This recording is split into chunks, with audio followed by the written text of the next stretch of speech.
I wake up ready. Yeah. All right. That is not true. That is not true, brother. Are we live now? What about now? Oh, okay. Hey. Speaking of that. Are you too cool? Well, hold on. No. I don't need headphones. Yeah, exactly. It messes up my hair. I understand. Yeah, that. exactly. Hey, everybody. Welcome to This Pink Cloud. I am very excited today. Good morning. Good morning. I am Kelly Reverb. I identify as a DJ. AKA DJ Kelly Reverb. Can I identify as a DJ? DJKellyReverb.com. No, you identify as a professor. Oh, that's because right. you are the Professor Nolen. The Professor Nolen. Good morning. There he peeps. is. Good morning. Right there in the flesh. I know that guy. Ladies and gents. And then we also have a special guest, which we will get to later, as Phil gives me the stare of death. He was very intense. I was like, oh shit, the cameras are on. Did he just go crazy? Yeah. No, but This is y'all might have heard of him, the YouTube sensation. I like to call him my friend. Interesting. CG Kid, which stands for Crazy Ginger. Okay. So just so you know, Makes Crazy sense. Ginger Kid. Makes sense. Okay, but we will get to his story in a second. But Chambrielle, if you're ready over there, I want to go ahead and just introduce that we do have a new line of merch coming, which is the This Pink Cloud. Merch is short for merchandise, by the way, guys. Right, exactly. So there you have a basic shirt that we have coming up. You know, of course, with our lovely sponsor, Summer Sky, Nolen. Summer Sky, yeah. That's Our favorite peoples in the world.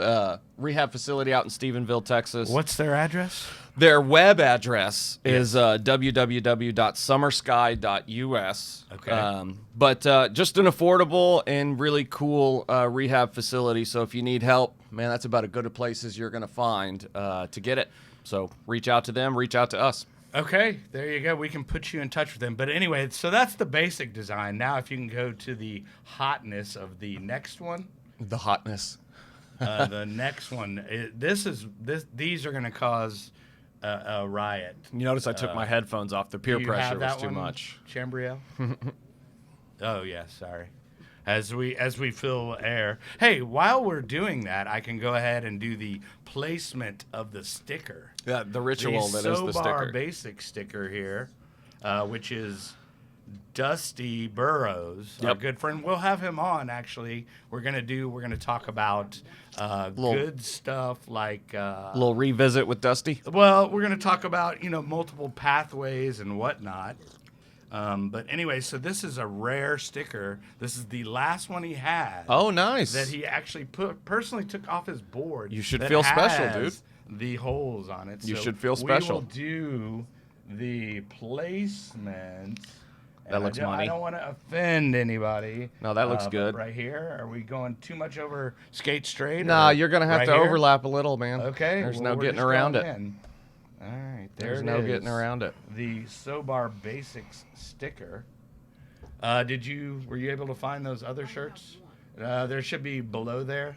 There should be another one. Okay. Well, cool. Well, we'll fix that. I'll send it to you in another email. Those are good. Oh, yeah. Are those Those two are separate tight. shirts or is that front and back? No, that's front and back. Front and back. Front and back. And I will... Our partner in crime, Summer Sky. I'll email that over to you right now while we're interviewing. But also, can you go ahead and pull up? I wanted to plug this event because we have Recovery's Got Talent. And that is... Their actual tryouts are happening January 30th, and that's 2021. And if you got talent, if you're a musician, singer, dancer, rapper, actor, comedian, and magician. Ooh, there you go, Nolen. Dude, you never know. You never know. But anyway, so it's going to be at Simply Grace, and we're actually going to have her on, Annika Cooper. Okay. We're going to have her on the show as well when the actual event happens or prior to that. And it's season 3, so they've already done this a couple times. Yeah, so it's legit, and it's actually out in, in Texas if you're in the area. There's no doubt that that's interesting. You get a Right. room full of alcoholics and drug addicts. You never With know what talent. you never know what kind of With crazy talent, talents you yeah. shall uncover in that bunch. But, okay, so that being said, I guess the man of the hour. Yeah. Yay. Me, thank you. Yes, of course. Thank Nolen, you. you are always the man of the hour, except for today. I feel that way. All right, but we have my friend, YouTube sensation, YouTube star, CG Kid, a.k.a. what his mom named him, Philip Markoff. Let's go. Correct? Yeah. Your birth name. Yeah, birthday. Birth name. And I see that you're sporting the Psycho Bunny, correct? Yeah. People call me Scrotum, too. That's one of my nicknames. A scrotum. Okay. That's good. I like That's that. good. It's Yeah, I good to used know. well, when I was in meetings, I'd be like, my name's Scrotum, and I'm an addict or whatever. And the people that say hi, Scrotum back, it's a really good way to actually identify who's cool. It's usually only like two. I was going to say. I would say that very loudly. I'm sure you would. I would say, hi, scrotum. I'm sure Yeah, you would. exactly. So usually like 3 people. I'd and get, then you're like, I'd "Alright, get, they're cool." I'd get halfway then through I would the word. talk. Then I would talk to you after the meeting, and you wouldn't even have to get a desire chip. I Oh, would just God. come and talk to you. I'd get halfway through the word and like, Oh, look we've around got- for I've got old ladies. we've got stories. Make sure I'm not here. offending anybody. So let's go ahead and start off with the basics. Obviously, you were an addict at some point, right? Yeah. So let's That happened? let's kind of start because you do bits and pieces on your YouTube channel, which is very popular. If you don't know, go look that up. yeah, cool channel. Yeah. Good content. Thank you. I spent I So- spent a good couple hours deep diving in there. Thank you. Right? So, but basically, there's a story that happened before there, and where, let's just start with where your abuse started. No, like for me, I'm very keen on, developmental science and how the brain develops, especially at young ages. So I always start my story at like a young age, and a lot of it's very unclear to me, and it's something that, I'm working on remembering a lot of it. There Sure. was a time where it was like a light where my childhood was normal and sane. Mm-hmm. And I'm very grateful for that because I know some people go through abuse at really young ages. Sure. And, I think that's always kind of helped me survive the rest of the trauma. It's been like a foundation of light. So I just remember being a kid and being really connected with consciousness almost. I was excited about being me and other people being them. And things are good. But then, things got rough, and around 11 years old, parents, rough divorce. A lot of things I wasn't even aware of happening. All of a sudden, I'm being confided in and told what's going on, and then at school, severe bullying. Like one of the worst. It's like one of those. It's not a pride and reverse thing, but I was like, I just don't think I ever seen another kid get it as bad because I went to Haggard Middle School and we had like these really big tables, and I was like, pretty much. It's like I was the only kid that sat at a table by himself. Yeah. And that was odd just because of how big the tables were. Like, you'd have to go out of your way to not sit with me in a very big way. When you're little like that too, it's almost like almost like accentuates the loneliness with this Yeah. big giant table. I tried to be, Yeah, and you're the freaks and geeks, and you're like Yeah. way down at the end of the table with your little carton of milk and Yeah. whatnot. I can picture it though. Yeah. Yeah. Yeah, it was just a very, very highly traumatic time in my life. And then I'd get home and one parent left, brother wasn't there, and then I was dealing with a depressed parent. And, I understand, like, depression a lot better now. But as a kid, it's kind of hard to understand those things. So it's just, I didn't feel wanted at school, and I didn't feel wanted at home. I try to be invisible. I felt like if people actually saw me, that was what created issues. I remember holding in coughs in class when I had like bronchitis, just because I didn't want anybody to actually hear anything. Oh, about wow. Hey, be sure and talk into the microphone. So that was, a very traumatic time in my life. And then eventually I got to a point where I realized if I do things outrageous, I could at least make people laugh. Sure. And then, so I would just do things. And then, it kind of just, from there, it's like I would be really quiet in some Was class. that like maybe a class clown aspect? Oh, or God, like, what would you do? Oh my gosh. I almost got into sexual harassment stuff, assault stuff. As a kid? Yeah. Okay. Yeah, like going up to the principal and grabbing him inappropriately. Okay. All In right. front of, So, like, the whole school. You would maybe say acting out. Yeah, really. And it wasn't like, it was really just to be that guy that, like, Just I trying to realized be that- outlandish. Yeah, Yeah. I realized it was like being invisible in a different way because that wasn't something I normally would do, and I was scared to do those things. But I was able to put on a mask that other people would laugh at. And honestly, YouTube was the same. It was putting on another mask. I always just did that. And I always hid who I really am or what I'm really going through. Mm-hmm. Because, YouTube, you're talking about your past experiences, but talking about me today is like uncomfortable to me. I've always been extremely honest with my past. I'm not ashamed. Right. But then when I'm going through it, it gets to a point where I realize I could hide behind the drinking. So someone would be like, well, why would you do that? Why would you do something so crazy? You're obviously doing it for attention. And then you could just say, well, I was drunk.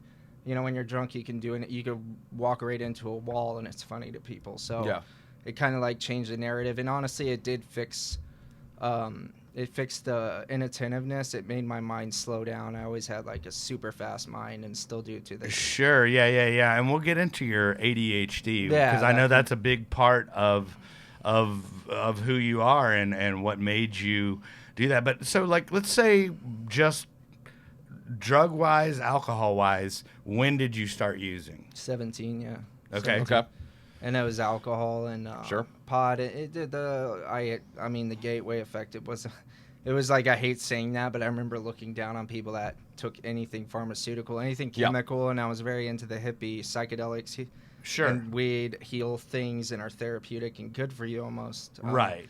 And then, eventually it's like, okay, well, let me try that. And then it feels great. And you're like, okay, it's like opening up your boundaries. Right. Because whenever you test them, you get a reward for it. Sure. So then when I got into ecstasy, that's when it kind of just took off in another direction around 20 years old. Right. And just I want to put this out there that you consider yourself a poly, which a lot of people don't know what that is. A poly is somebody that uses multiple supplements, substances. Yeah. Sure. A little Freudian slip there. Yeah. But, whereas I did other things, but I identify as an alcoholic and a DJ. And a but, DJ. Yeah. But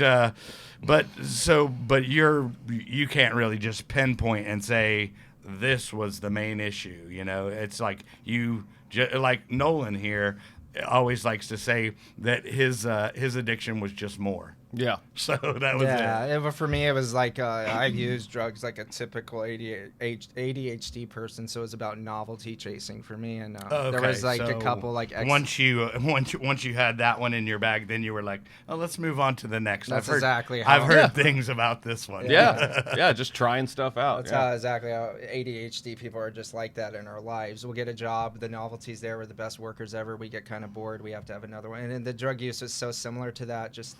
And, meth and marijuana, ecstasy, and alcohol stick out. Yeah, to where those were like, so especially marijuana, that was just the base. Right, yeah, because you were saying that it changed your mindset and to where, you hear that, oh, marijuana's a gateway. Well, to some people it is.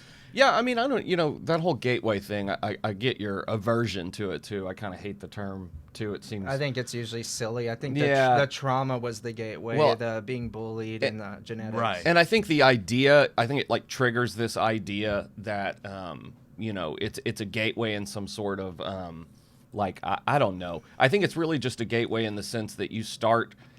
once you start changing the way that you feel or changing your, getting high on whatever it is, that's the gateway. It doesn't really have to be any one substance. It just happens to be marijuana and alcohol. But whereas marijuana for him was a mind-altering thing to where it made his perception. No, but what I'm saying is I think the reason those are gateways is just because they're super available and generally socially acceptable. Right. Well, we were actually talking about marijuana and how it's going to be at 7-Eleven soon. Sure. Sorry, Kath. But, there's going to... I'll take some cig of weed and but that's why it's a gateway, because it's just out there, it's acceptable socially, it's easily available, it's kind of cheap, Right. So if you want to check something out like getting high, it's a good place to start. But as far, like you said, the gateway is this idea that I don't like this. I don't like reality. This. I don't like my current reality, and I want to change alter this it. in some kind of way. Right. So let's go, because you touched on ADHD a little bit. So I know that's a huge topic for you and something you actually struggle with today, like currently. What would you say? You've always had ADHD. And then when you started using, did that exacerbate, or is that a word? You were close, yeah. Okay. Yeah, you're on it. Okay. I just have to check and make sure I didn't make something up. Used properly and everything. Okay, cool. But did the ADHD, was that personified by the drug usage? Yeah, to make it better or worse. Yeah. The drug use made ADHD better. Yeah. Okay. Yeah, absolutely, 100%. So it's just self-medicating. I mean, Sure. but it was really like the problem with it was like taking a drug and not having any instructions of use like you would get on a prescription bottle or over-the-counter medication. It's like just, you get aspirin, you kind of have an idea how much to take. If you take 20, it'll be your last headache. But when you're self-medicating you get a bag of drugs, there's no like, this is how much you take, this is the purity. Right. But the reality is, like, I think that the self-medicating with substances probably saved my life in a lot of ways. And then, of course, it got worse with age. I would say my YouTube channel made it so much worse than the drug use. So usually the environmental stuff made it worse, and the drug use was something I did to cope with the environment. Mm-hmm. But it's like when you gain notoriety online, and then, anything. I remember being at, like, Sam's Club. I was a 10-an-hour cashier. I was happy with it. Yeah. And I was going to meetings, and I remember, like, in God's plan, I wanted to, higher powers plan, I wanted to basically get to a point of some kind of success where I could be proud of my work, and not say I'm a cashier at Sam's, which is one of the biggest learning lessons I had to go through. So the more success I got, the more empty I got, and that's because novelty is important. So when you get a good job that pays well and that becomes your new normal, then things that used to excite you don't anymore. And with YouTube, that caused like dopamine deficit, where now it's normal to get 100,000. Now it's normal to travel. Now it's normal to help people. Like, all that's just normal. Right. Well, then, so it's not exciting anymore. And then you go to the gym or you go to college, and it's like, this is so, your excitement tolerance can build. The same with, sleeping with women. It's like, that was novel when I was like 20, but now it's not like. Well, it's just like like you said, the novelty wears off, and like the thing is it's the same with any addiction, really.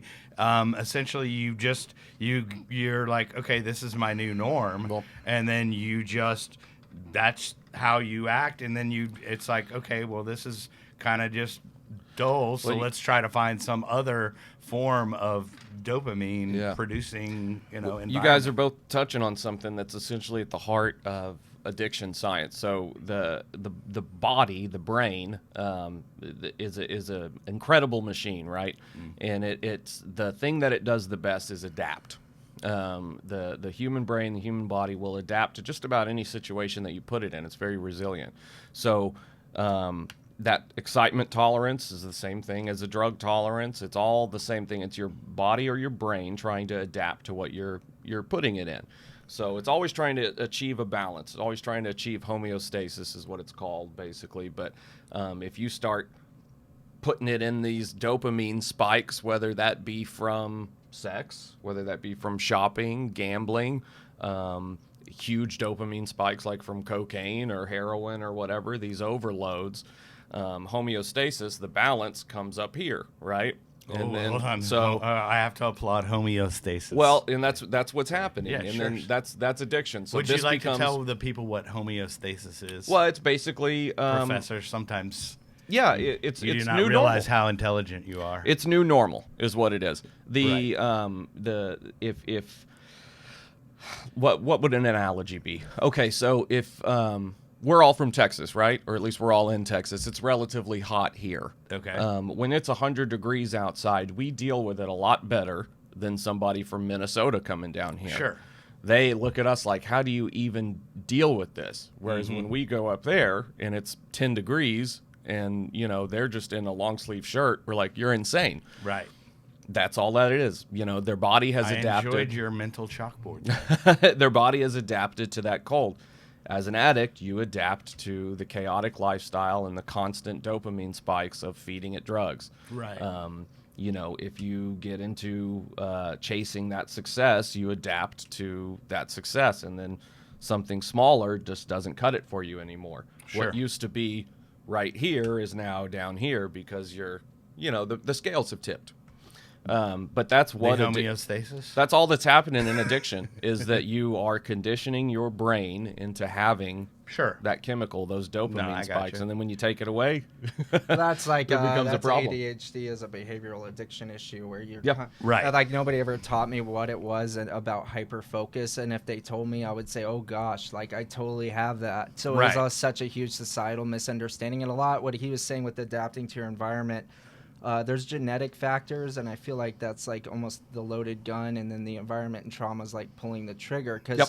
That's the idea. whenever you're a kid and you're that young, your brain is rapidly developing because of neurodarwinism, and our brains have to fit through the birth canal, so they develop more than in many mammals. You'll see like a deer get born, and it can kind of fend for itself, and it Yep. has a cognizance of its environment, but a baby is just helpless. So whenever you're traumatized as a kid, and you're not in a nurturing environment, you're not getting nurture from your parents or from your school or anything, then the neural pathways to produce dopamine, they don't develop. And because of that, it causes me to self-medicate. And drugs were just one of the so many things. Drugs were a thing that self-medicated me to where I could function. But there was a dysfunction of being so hyper-focused on one thing, whether that's making music, whether that's a new job. It's like you're so hyper-focused. I was like a professional guitarist with a room full of trash, college dropout multiple times, but I can really shred on guitar. And we're dream chasers, and that's why we're famous actors and comedians and authors, because DJs. yeah, and our minds just don't ever seem to really stop. There's not really a now, hidden I break. want to kind of back this up, though. Yeah, we're getting in the weeds there, huh? Yeah. No, it's good stuff. Yeah, no, I liked it. Yeah. But, okay, so you basically started your drug use at 17. Yeah. And then at what age did it become a problem? I would say it's hard, I would just I mean, say approximately. I would say I had a life problem since I was like 11, but then the drug use is just it wasn't even a symptom of the problem. It was the only thing that made the problem go away. Right. So I don't like, that's a big thing for me, is like with the gateway stuff and all this, it's saying using drugs and being addicted to drugs is wrong and bad. No, it's not. My best friend is a crystal meth and heroin addict, and his loyalty throws anybody I met who's sober under the table. So, just saying to people they have a spiritual malady, that they're selfish, saying that this is a gateway drug implies. Well, all I was really trying to get to was just where Let's phrase it like where this. it became like from social to where you were like, okay, I'm, just to break it down in layman's terms, where it became a problem for you, where it was like you had to seek it out every day and you needed that drug in order to function. Yeah, it's a good way to an say it. interesting thing. You're talking about like psychological dependency. Or phrase it like this: at what point did you start to take a look at your own drug use and become dissatisfied with it? There you go. Where you're like, Yeah, hey, that's this is... it really is marijuana, and I wish I could have a timeline, because I used to not get like withdrawals from it, but at some point around maybe 20, I started getting withdrawals, and that's the only thing I had a really severe psychological dependency to. Now, like some people do weed and they're fine. That's why I say it's like when they go into the gateway thing, it's an interesting societal phenomenon, because it's basically projecting their future, and it's looking at their behavior now and saying that's how you're going to end up. When there's people that smoke marijuana, and if they don't function as well. There's people that benefit in a recreational context, therapeutic context, and it's like they intuitively know how to use a substance. So it's like with driving a car, you get instruction and you kind of know it's a tool to get from point A to point B. But if you had no instruction, of course, there's some people that will naturally not put the pedal to the metal, and there's people like me that will hit the gas full force, because with ADHD, it's such a 0 to 100 perception of life. Right. So anything I do, it's already pedal to the metal until the engine burns out. And so you keep on touching on the ADHD. Let's talk about, let's just go ahead. And so you're saying about mid-20s, it became an issue. Early 20s, it became where you were noticing, excessive use, or what would be, acceptable or social use. And then, and all this time you're dealing with ADHD. So you're currently dealing with ADHD, and we were talking about, medications that you take for it, or, what would you, if somebody, maybe say the symptoms of ADHD, and then say, give them advice what you would do if if they think they have ADHD. Yeah, what's working for you now? I mean, you self-medicated with drugs for a while, so what's the is that kind of what you're Yeah. like what's working for you now? Well, like the ADHD symptoms, I mean, I feel like we're just basically clones of each other. I mean, if I could sit down with somebody, it's like we really relate. Like I see people's feelings. My brain moves so fast that, I could feel judged real easily. This can either cause social isolation, but it also can cause extroversion, where you see people's feelings, so you get to a place where you're not going to make people feel awkward. Because I'll like see a salesman trying to push something on somebody, and I actually see the emotion of the person they're pushing it on. And I'm not really an empath as much, but the ability to see that made me an extrovert, but it used to make me incredibly shy. Hypersexuality, in the sense of like being with the same person. Eventually you get bored of them. So I couldn't be in a long-term relationship, and I didn't understand how people ever could and not get bored of the person they're with. The first kiss, great, and I'm obsessed and I like them, and I'll put on this persona of like this true love, and then it becomes like a normalized thing. Oh, you just power through that, bro. Yeah, just power through. No, but I think my drop is insane. If something bad happens, that's really small. Right. Like I think because I've been on medication, so I know what neurotypical's like. Sure. Like as on medication, I drop $20 in a parking lot. I could focus on something else. Somebody says you have a problem, focus on something else and come back to it. And that I understood was a disability. I'm not able to do that, so I'll be thinking of the $20 I drop, which even if I have a ton of money in my bank account, I keep thinking about that, and I can't stop. You obsess. Yeah, obsessive job. I'll start. I'm the employee that will be on fire at a job, like the best employee ever, and people are like, "Man, this guy's great."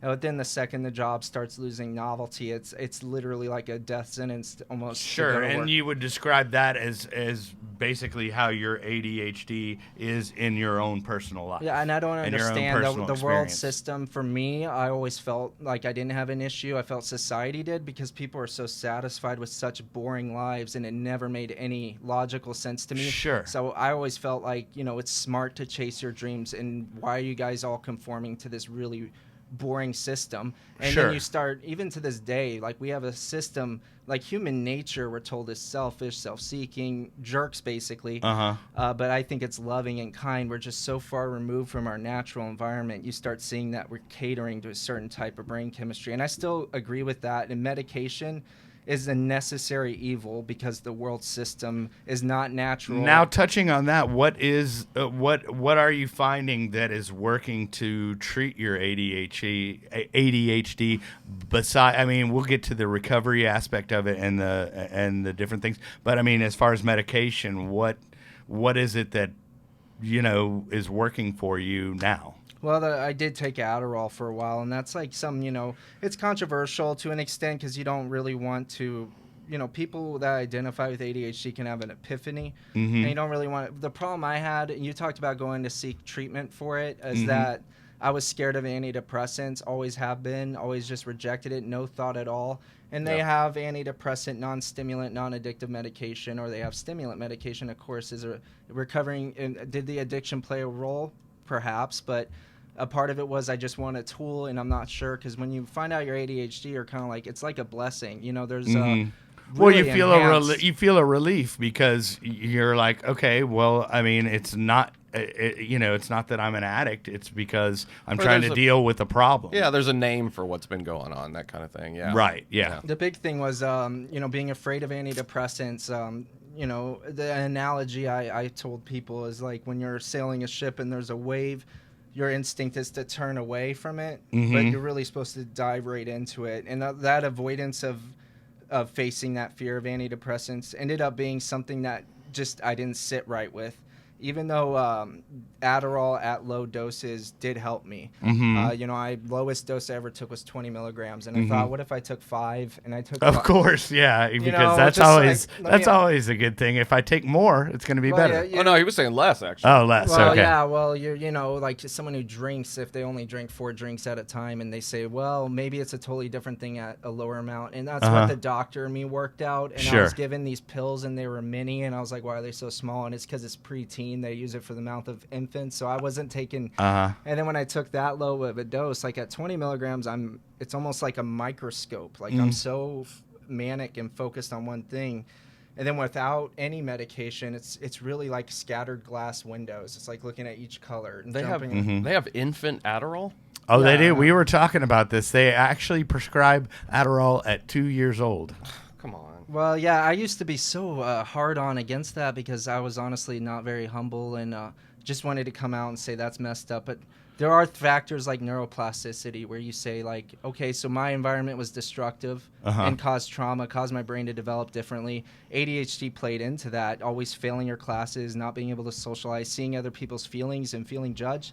Had I been on medication, would it cause brain damage? Absolutely. But you have to kind of find a balance between that and being in a nurturing environment can actually cause the brain to develop more properly. So, you know, with the neuroscience, it's like something I used to jump into, but now it's like much more of, okay, I still don't know. You know, I still don't know. I could kind of lay out a map to say this is why I don't know. Like it's a little more at face value. It gets more, but you know, when I took 5 milligrams the first time, it was like the way I know I'm ADHD is it was like a psychedelic experience. It wasn't. I hear people say they get tired. For me, I did understand that. It was the first time I could actually lay down and not shake my leg or clench a muscle and be relaxed. Like it did make me able to sleep. And it was are you currently? You're not on Adderall. No, I currently? take Wellbutrin now. And Okay. That was what happened to me was jumping between, because when I took Adderall, I was going into a neurotypical mindset, and then when it wears off, you go back into ADHD, and that back and forth transition was too extreme. And I don't think medication is a lifelong thing for me. It's really getting out of a hole. When you go through like dopamine deficit from fame, you sometimes need a bridge to get out of it. But I think being ADHD is it's neither good or bad, but for me, if I evaluate it on paper, I'd say it's superior for what I want, my goals, to being neurotypical. So medication is purely a bridge to get me out of this hole to where I can get a little more stability, because otherwise I am, fully, completely dysfunctional, way more likely to relapse, more likely to get in a car wreck, STDs, literally everything. I'm a chronic relapser. And with medication, I hear the addictive personality. It's always with addiction. That's the thing that's so interesting to me. It's always a personality problem, a spiritual problem. It's always something like that, and we can't just break it down to maybe this is a problem of the brain. I mean, we kind of know that. So, like, I always thought I had or it. You're predisposed to having this issue. Well, like, they're not mutually exclusive. You know, it could be all those things. I mean, I definitely know that. Brain science is taking a lot of leaps and bounds, especially over the last like 6-7 years, and getting a lot better. And because of the nature of addiction and how much it affects everybody's lives right now, it would be nice if there was a little more funding, a little more research going into it. But I'm grateful for what is being done.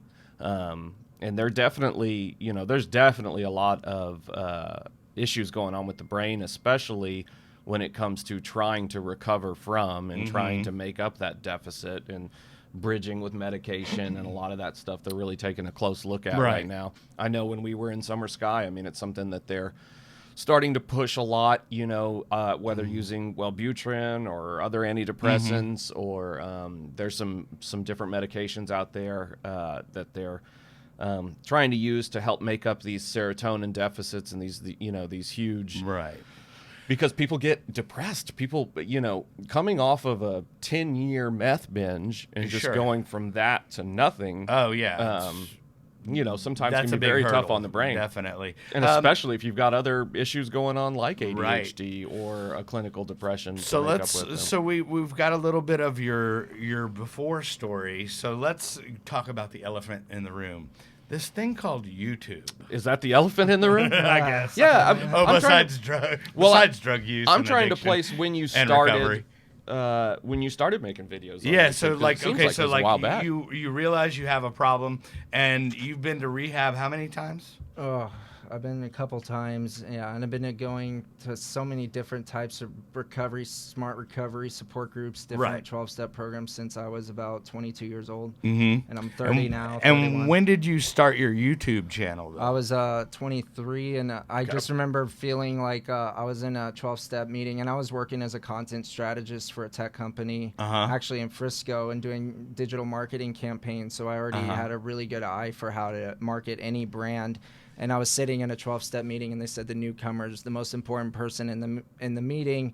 And I said, well, why are a bunch of healthy people around healthy people telling people how great they feel and how healthy they are? And to me, it just seemed like healthy is relative. I don't know about that. Well, Right. I mean, it's Well, no, but I know what you know, mean. people like you get there and I know what you mean. It's like I go to, like anything, like a church. It's like all these people are clean cut, really put together, have great jobs. And then we got a bunch of people on Skid Row that are depressed and have no human connection at all. Right. And that was kind of your idea behind it, is because you were wanting to target the active user, Yeah, not 100%. somebody that was already, done with it, or in recovery, so to say. You wanted to target the active user. So Yeah, so I brought- what was your first video you did? Oh, I did. The first one that really did well was What's Meth Like? So I knew to come at them from a drug education standpoint and not to sell recovery, because recovery is a language they don't understand. Yeah, nobody's buying And they that. don't. An active They don't user. want to be sold to, because the bottom line is, anytime you're trying to convince somebody that they should get sober, you're saying you're broken. I need to fix you. And that's there's nothing wrong with anybody at all. And I've matured so much since starting the channel. Like, starting in the beginning, I might have said something like that, but I always knew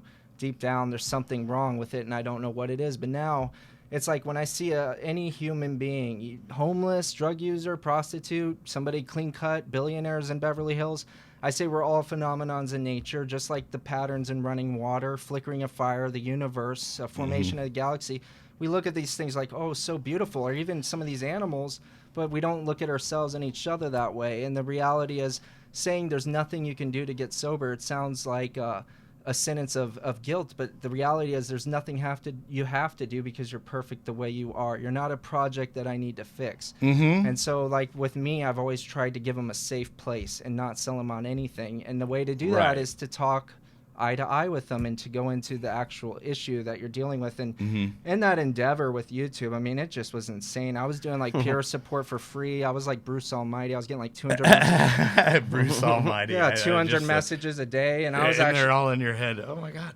I'd respond, and the reality was I did a lot of research. So there's science involved. I had to understand from a Hungarian doctor named Gabor Mate of the science involved in it. But the reality is, when someone of notoriety speaks to you, it actually causes an increase in serotonin and oxytocin. But any acknowledgement of humanization causes an increase of monoamines. What we were talking about with the self-medicating.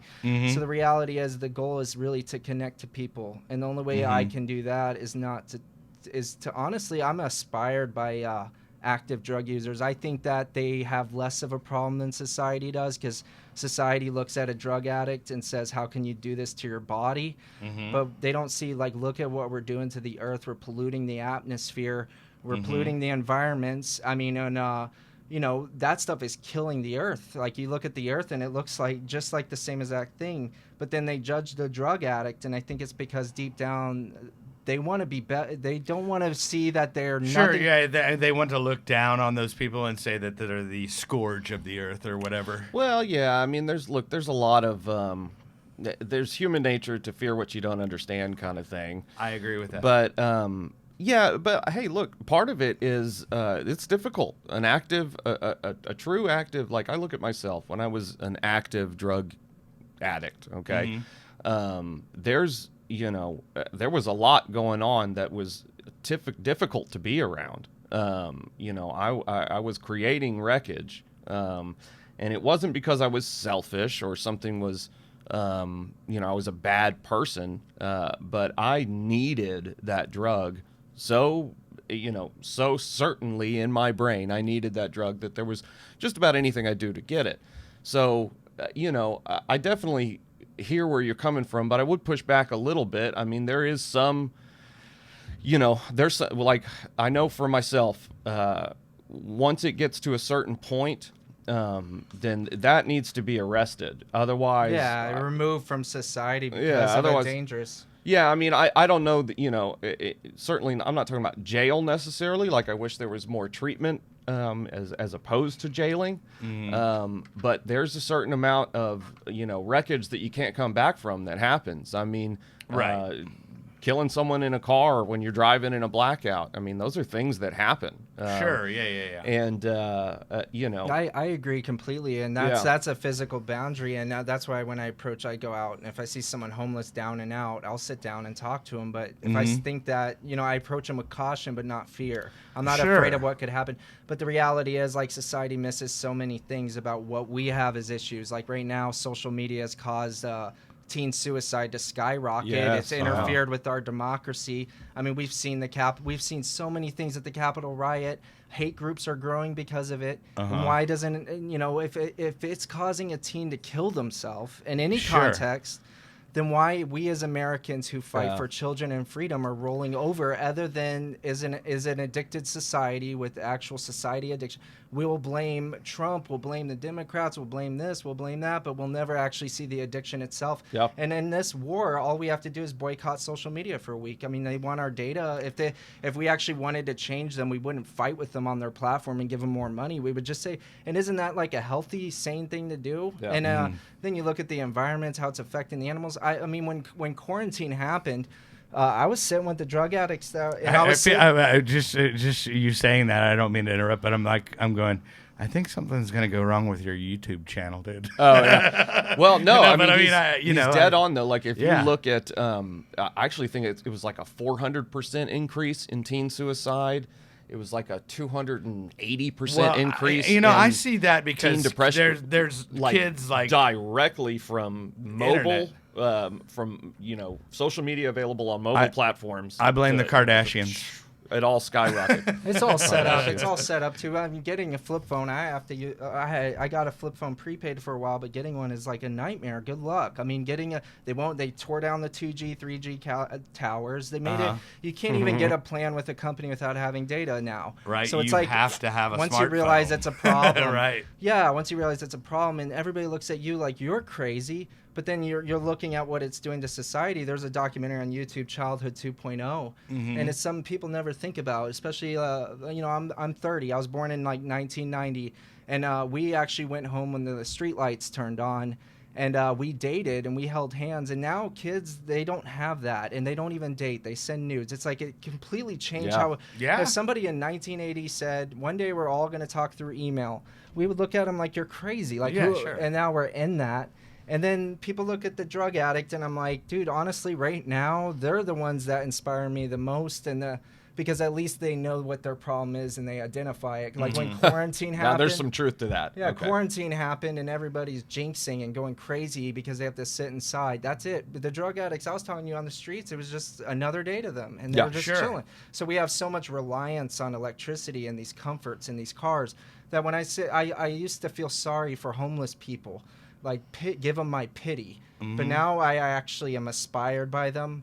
I think that they're surviving I don't know if I could survive, and they have so much less reliance on a system that can fail at any moment, that when I sit with them, it's much more to learn and to gain from them, and I get from them. And they and the homeless and the people addicted to drugs, they just want to be humanized. Like a homeless person told me, people either drive right past me, no eye contact. Other homeless people steal from me.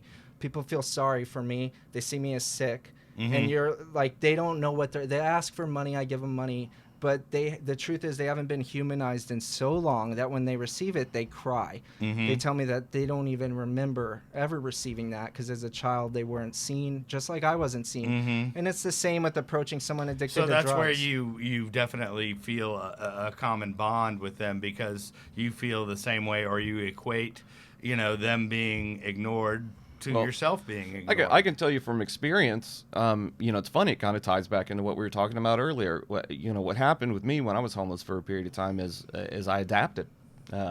It became the new normal, and there were parts of it that were tough to adapt to. There would be certain events that would take place when you're in that life, in that world, that were that would just shake me to my core and I couldn't get over. There was a constant feeling of unsafe because, like, you know, people are always stealing from you. Your life is in danger a lot of times.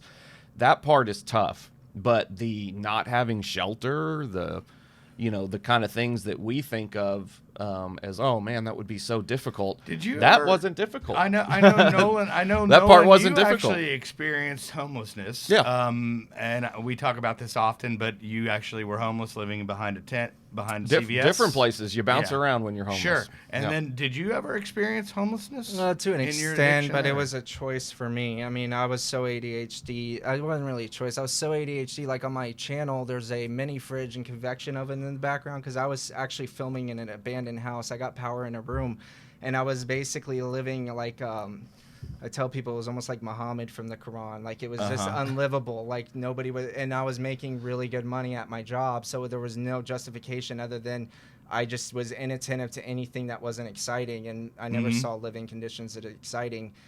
So it was so much more of a like with ADHD, as I say, my behavior was so extreme that I had people concerned about me doing Adderall, and I showed them where I used to live, and it's like their jaw hit the floor to realize you were doing all this on YouTube as basically a homeless person by choice, by mental dysfunction.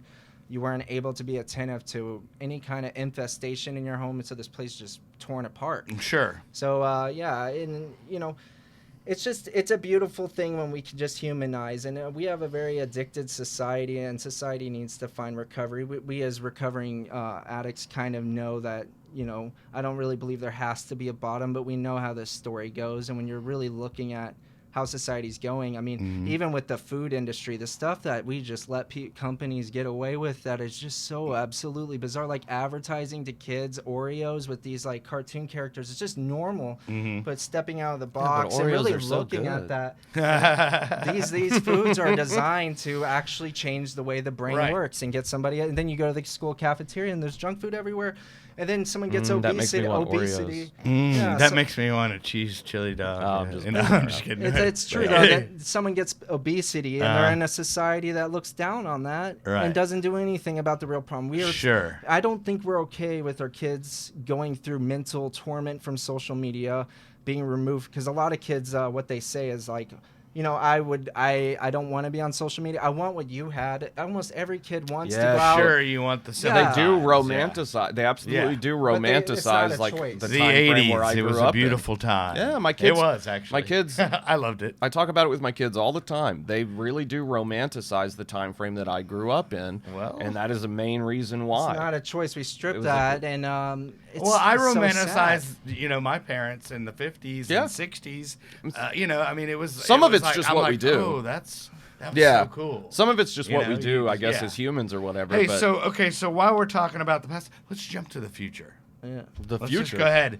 Okay, I want to talk to him and get this in about his YouTube channel and what you plan on doing with it and where you see it going. I mean, obviously, as a stream of income, you've got to like it to some aspect.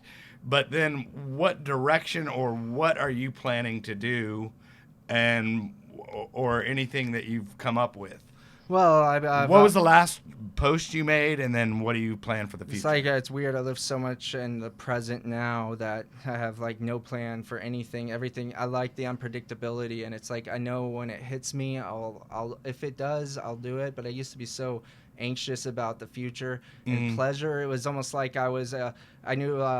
I heard a story of a girl that got a bunny and was so delighted that she actually squeezed it to death with love. And the reality is a lot of spouses do that to each other. A lot of parents do to their children. And would you say you did that with your YouTube channel? Yeah. It's like you pet the fur off the bunny. You can be so anxious about not making it that you just keep on repeating, and you never actually really got there to begin with. And so like with me, like I found what recovery is, and for me, it was just been such a crazy ride with that. Because, I remember all my friends at a point were addicted. Like, I went through my phone, and I was sober at the time, and that's just who I resonated with the most. Sure. And, exploring humanity was a thing for me. It was huge. It was the ability to meet people in Beverly Hills that had all the money, the middle class, the lower class. I wanted to see it all. And, Yeah, sure.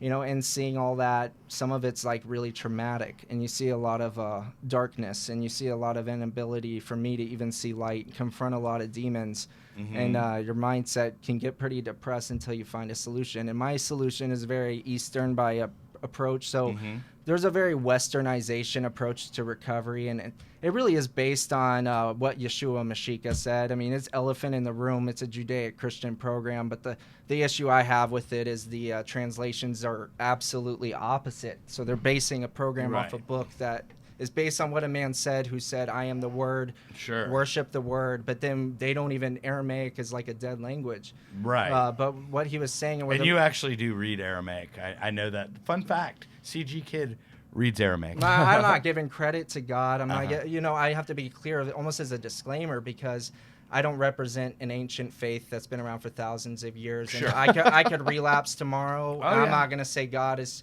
You know, and but the reality is, when you look at the recovery program, it's so Westernized. So when you say Easternized, people automatically think, oh, that's everything but the Bible. No, the Aramaic is very and Eastern. we were also talking about, I love that you're bringing this up, because I am a large proponent of multiple pathways as far as recovery goes. I am all for the 12 steps, but I'm also all for people finding different avenues of recovery, if it be a sober community, like, for example, you know, like the Skate Straight event that I'll be at tomorrow.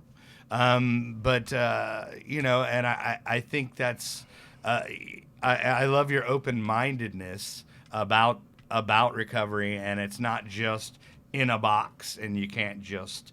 it takes a lot of pain. It takes a lot of humility, and I had to get smacked in the face so many times over that, you know, what an Eastern approach is. There's a second step, and it throws off people, and people die because of that step and the way it's presented, and the Lord's Prayer at the end. And, you know, it's something you don't really want to talk about because they have a tradition against it, and they don't want to be regulated. But at the same time, it's a perpetuating problem of seek a power greater than yourself. But there's not really a clear definition of what the self is. And there's never a mention of this power exists within you and in your environment. And you have to believe something to be sober, even though there's animals like dogs that are absolutely zen and almost like the most spiritual place of seeing life as playful, being engaged, seeing work as play, and they don't believe anything. And if you ask a dog, who are you, it wouldn't even know it's a dog. It would just say, I am, which is a lot of what these things come down to. So I was always looking for a power outside of me, and they say addiction's cunning, baffling, and powerful. Well, the cunning nature of addiction is, if it's going to hide the solution for you, it's not going to put it in a book. It's going to actually hide the solution within you and say it's blasphemy to look there. Like, don't look there. You're getting usual suspects on me there. Like with the, go ahead. I hear what you're saying, but I would push back a little bit. It actually does multiple places, and a lot of the different 12-step literature specifically says that power is within you. One of the most quoted lines is, in the last analysis, we found it deep down within ourselves. You know, I mean, that whole...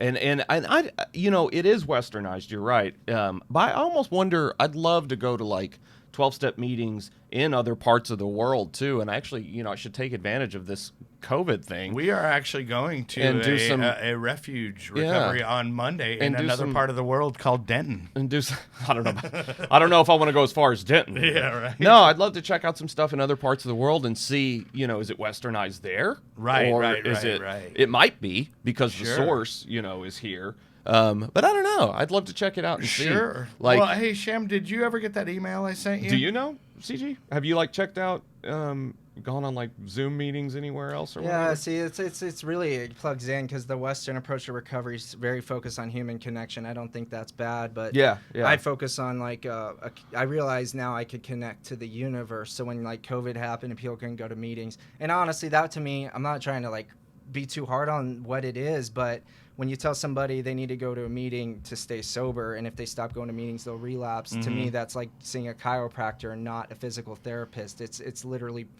it's I not gotcha. actually I can see healing. that And one analogy. of the big Yeah. issues is, the big book will mention that, hey, you find it within yourself, but it's as far as the meeting and what's shared, it's so implied, whether explicitly. By the way, I love this about Philip. Yeah. Philip used to go because I mean he when I met him, he came across on the phone as a guy that's kind of self-isolating because he's got this YouTube channel, Sure. and he's just kind of created his own world. And I'm like, well, hey, dude, you want to leave the house and go with me? Well, it's real amateur too. I mean, it is literally just a room full of people Sure, like no, us. but what kinda I was getting to, coming up what with I was whatever, getting so to, you do get a lot of no, weird but what I was messages. getting to, and I found funny, is that he would actually get a desire chip at each meeting, Yeah. so people would talk to him. Because Yeah. I mean, I'm like, It will do I'm that. like, that's funny. That's true. It But will it's do true. that. Well, that's sad. It's sad because you can go there and be vaping by yourself and new, but nobody actually approaches you. Right, Ever. but if you get a Yeah. desire chip, Yeah, then everybody, you'll get Yeah. numbers, everybody introduce themselves to you. here, everybody, it's Sure. the new guy. Yeah, so, people lie about being sober. which I Well, mean, it's tough to know. but I think people, do it out of kindness because they're programmed to look Yeah. out for the new person that wants what we have, but I mean, but you going there and wanting to actually talk to people and using that as a device to get people to talk to you, I found genius. Funny. Genius. Yeah. I like I that. thought it was fine. Hey, so real quick, because we're gonna wrap it up here in a little bit, but do you have? Because I know you said a lot, but do you have like any future videos you're planning? I mean, or Yeah, we didn't kind of get to that. So where's yeah. the channel going? Well, I made I kind of, you constantly are learning and it's peeling back an onion. And whenever the channel comes to my mind, like pretty recently, I was like, gosh, it's so dark. Because I don't really see darkness as a problem. I Sure. think it's a canvas for the light. I think it's beautiful. So I've always been friends with it. And I think it's, I'm very into Taoism, yin yang, and I have a very deep respect for it.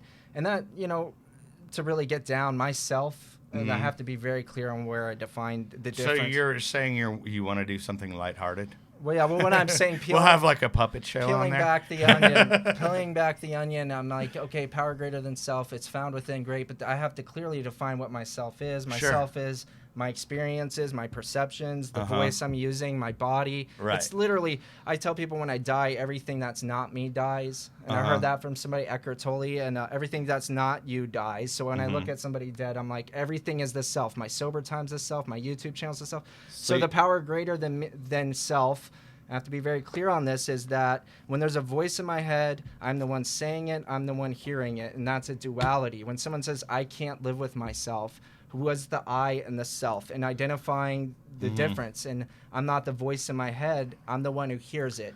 And the more I'm connecting to that side of me, I'm finding a light that I didn't ever really know existed. So That's good. My channel is extremely dark. I mean, I've given people anxiety attacks for like. It wasn't that bad. Yeah. Once So you- are you yeah. thinking taking it somewhere maybe just kind of spiritual instead of maybe? No. See, because that's the issue, is you can actually give so much light that it's another form of blindness. And I think, the channel's been so dark that I need at least one video to cast shadow and give form to the whole thing. And in that video, I really can't. I can't have literally nothing to teach. I share this stuff for fun. It's art with words. It's not to persuade or convince. When it gets down to spirituality, I learn so much more from animals and children than I do from adult humans. Adult humans are great at physical world advice, but spirituality, it's important to give people a map, because if life doesn't reveal itself to them, the lesson loses all of its value. And you can actually idolatrize a belief and think, I have to believe that to be sober. You don't want to. Gotcha. So if I were to actually come out and talk to them, it wouldn't be like, do this, do that. This is what you need to do, point A, point B. It's so much more of, here's a map. Here's what happened to me and what it's done for me. And you can expand on that yourself. And it's so important that people are given that opportunity to think for themselves. So basically, in essence, you are going to take your content to a lighter area. On one video, because On one video, because just you can't, like, if you're a spiritual person, I mean, literally what I would say to Sure. people is listen, like, understand, like an animal, like a a dog or any animal learn from silence. Okay. And children learn from silence. There's Right. not a whole lot of communication. Sure. So I learned from silence. That's real important. Okay. Well, just And then, do you have real quick? Do you have any shout outs? Anybody you'd like to say hi to? I Yeah. like guinea pigs a lot. You'd like to say Shout hi out to the guinea pigs. Yeah. He wants to start a guinea pig commune. They are cute. Yeah, they are. I've been seeing a girl. Her name's Alice, and we're talking about starting a guinea pig commune. Well, if you ever get that up and running, I hope to see that on the channel. I would. There would. Shout out to I'll I'll shout out to Summer Sky again. Thanks so much for the sponsorship, guys. Let's go ahead and pull up that shirt real quick because now I actually sent it to her via email. Now these are the hot shirts that are going to be coming, This is and the they're new going to be hotness? available on DJKellyReverb.com. Oh, look at that. So there's our tagline. With the I went to rehab and all I got was my life back. There you go. And then the other one, which is there is no magic pill for sobriety. If there was, we'd all take too many. So those are going to be fun shirts. I'm excited about wearing. Yeah, those are cool. Wearing a pill, skating on a skateboard with a Of course. rainbow behind it. Of course. I actually have that tattooed large on my chest. I thought I saw a tramp stamp otherwise, but I have that too. Yeah. Anyways, thanks for joining us, guys. Yeah. Thank you. But I want to thank you for coming out and breaking your silence, so to speak. Thank you. It was fun. It was fun. Yeah. Yeah, for and sure, we'll definitely have you back on anytime you want. And good luck on the YouTube channel. I don't think you need it, but thanks for coming out, and we will see you next week. Peace out, This guys. being Cloud, and obviously, don't forget, there is no magic pill for sobriety. If there was, we would all take too many. Everybody have a good weekend. All right, thank you. Thank you. Good night. Good weekend.